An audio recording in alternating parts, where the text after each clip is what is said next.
বিসমিল্লাহিৰ-ৰহমানিৰ-ৰহিম। মই সাক্ষী দিওঁ যে আল্লাহৰ বাহিৰে আন কোনো মাবুদ নাই। হযৰত মুহাম্মদ সাল্লাল্লাহু আলাইহি ওয়াসাল্লাম আল্লাহৰ বান্দা ও ৰাসূল। আসসালামু আলাইকুম ওয়া ৰাহমাতুল্লাহি ওয়া বাৰাকাতুহু। প্ৰিয় দৰ্শক, আজি আমি নাজাসাত মানে কি, নাজাসাত কেই প্ৰকাৰ আৰু কি কি তাৰ বিষয়ে আলোচনা কৰিম।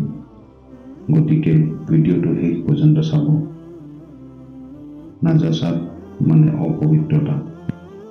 নাজাসাতৰ অৰ্থ মলিনতা, অপবিত্ৰতা আৰু অশুচিতা। এইটো হ'ল তাহাৰাত বা পবিত্ৰতাৰ বিপৰীত। তাহাৰাতৰ পন্থা, পদ্ধতি, হুকুম, আহকাম আৰু মছলা জনাৰ কাৰণে নাজাসাতৰ অৰ্থ, প্ৰকাৰ আৰু তাৰ পৰা পবিত্ৰতা অৰ্জন কৰাৰ পদ্ধতি সম্পৰ্কে জ্ঞান লাভ কৰিব লাগিব। এই কাৰণে প্ৰথমে নাজাসাতৰ হুকুম আৰু সেই সম্পৰ্কীয় মছলাসমূহৰ বৰ্ণনা এই অধ্যায়ত দাঙি ধৰা হ'ল। নাজাসাতৰ প্ৰকাৰসমূহ। নাজাসাত মূলতঃ দুই প্ৰকাৰ।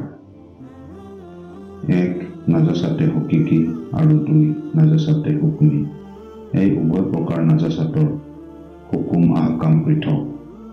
ইয়াৰ পৰা পবিত্ৰতা অৰ্জনৰ হুকুম আৰু মছলাসমূহ ভালদৰে জানি লোৱা আৱশ্যক। 1. নাজাসাতে হকিকি।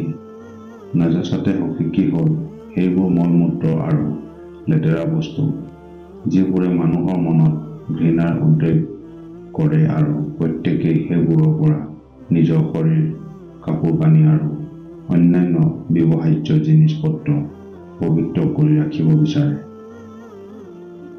এই নাজাসাতে হকিকি দুই প্ৰকাৰ। ক. নাজাসাতে গলিজা আৰু খ. নাজাসাতে খফিফা। ক. নাজাসাতে গলিজা। যিবোৰ বস্তু নাজাসাতে গলিজা কোৱা হয় সেইবোৰ বস্তু হ'ল: 1. গাহৰি, ইয়াৰ প্ৰতিটো বস্তুৱে হ'ল নাজাসাতে গলিজা। 2.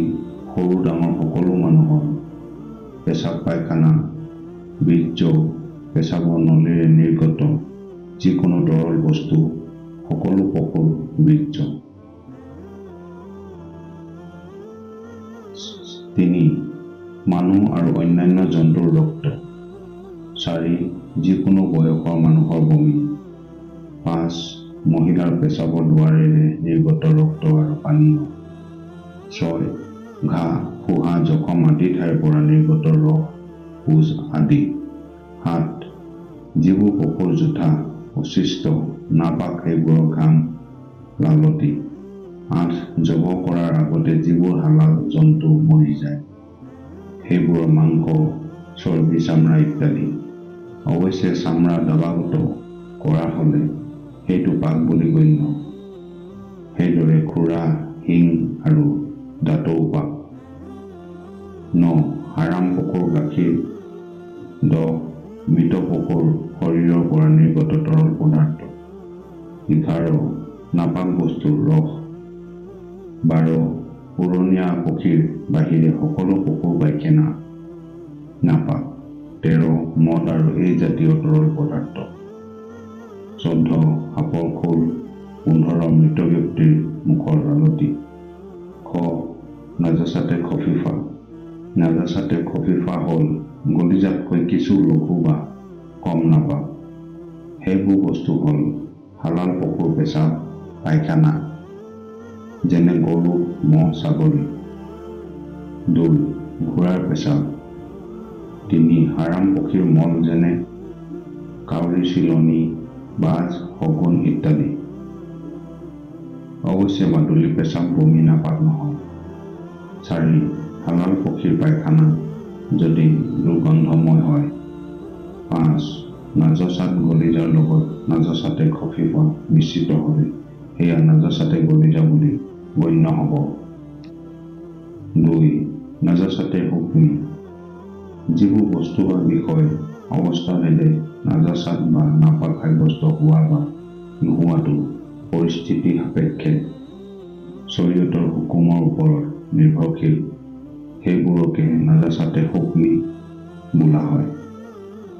নাজাচাতে হুকমিও দুই প্ৰকাৰ, যেনে ক হাদাছে আজগৰ বা সৰু নাপাকি, খ হাদাছে আকবৰ বা ডাঙৰ নাপাকি। ক হাদাছে আজগৰ বা সৰু নাপাকি এক পাক অৱস্থাত পেচাব পায়খানা কৰিলে, দুই পায়খানাৰ দ্বাৰেৰে বায়ু নিৰ্গত হ'লে, তিনি শৰীৰৰ কোনো অংশৰ পৰা ৰক্ত বা পুজ নিৰ্গত হ'লে, চাৰি মুখ ভৰি বমি হ'লে, পাঁচ ইস্তিহাজাৰ ৰক্ত বাহিৰ হ'লে, ছয় টোপনি গ'লে বা টোপনিৰ পৰা সাৰ পালে, যি লঘু অসুচিতা আহে তাকে হাদাছে আজগৰ বা সৰু নাপাকি বোলে। হাদাছে আজগৰৰ পৰা পাক হ'বলৈ পাক পানীৰ দ্বাৰা অজু বা পানী নাপালে পাক মাটিৰ দ্বাৰা তয়ম্মুম কৰিব লাগে। হাদাছে আজগৰৰ পৰা অজু বা তয়ম্মুমৰ দ্বাৰা পাক নোহোৱাকৈ নামাজ পঢ়িব নোৱাৰে আৰু পবিত্ৰ কোৰাণ স্পৰ্শ কৰি তিলাৱত বা পাঠ কৰা নাযায়। কিন্তু অজু কৰি কোৰাণৰ তালিম দি থকা বা লৈ থকা অৱস্থাত বায়ুজনিত কাৰণত যদি অজু ভংগ হয়, তেনেহ'লে সেই অৱস্থাত অজুবিহীনভাৱে কোৰাণ স্পৰ্শ কৰি তালিম জাৰি ৰাখিব পাৰে। হাদাছে আজগৰ বা অজুবিহীন অৱস্থাত মৌখিকভাৱে কোৰাণ পাঠ কৰা জায়েজ। খ হাদাছে আকবৰ বা ডাঙৰ নাপাকি। এক স্বামী স্ত্ৰী যৌন মিলন, দুই স্বপ্নদোষ বা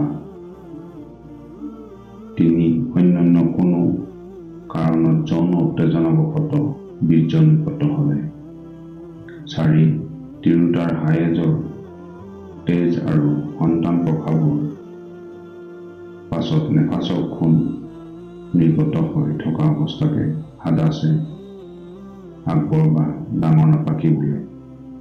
হাদাছে আকবৰ বা ডাঙৰ নাপাকিৰ পৰা পাক বা পবিত্ৰ হ'বলৈ পাক পানীৰে গোচল বা স্নান কৰা জৰুৰী। পাক পানী নাপালে বা ৰোগজনিত কাৰণত পানী ব্যৱহাৰ কৰা সম্ভৱ নহ'লে বা চফৰ বা ভ্ৰমণজনিত কাৰণত পানী ব্যৱহাৰৰ সুযোগ নাপালে পাক মাটিৰে তয়ম্মুম কৰিও সাময়িকভাৱে শৰীয়তৰ হুকুম ভিত্তিক পাক হোৱা যায়। হাদাছে আকবৰৰ অৱস্থাত নামাজ পঢ়া নাযাব। কোৰাণ স্পৰ্শ কৰা বা মৌখিকভাৱেও কোৰাণ পাঠ কৰাৰ অনুমতি নাই। মছজিদত প্ৰৱেশ কৰিব নোৱাৰিব। এৰাব নোৱাৰা কাৰণ ব্যতীত।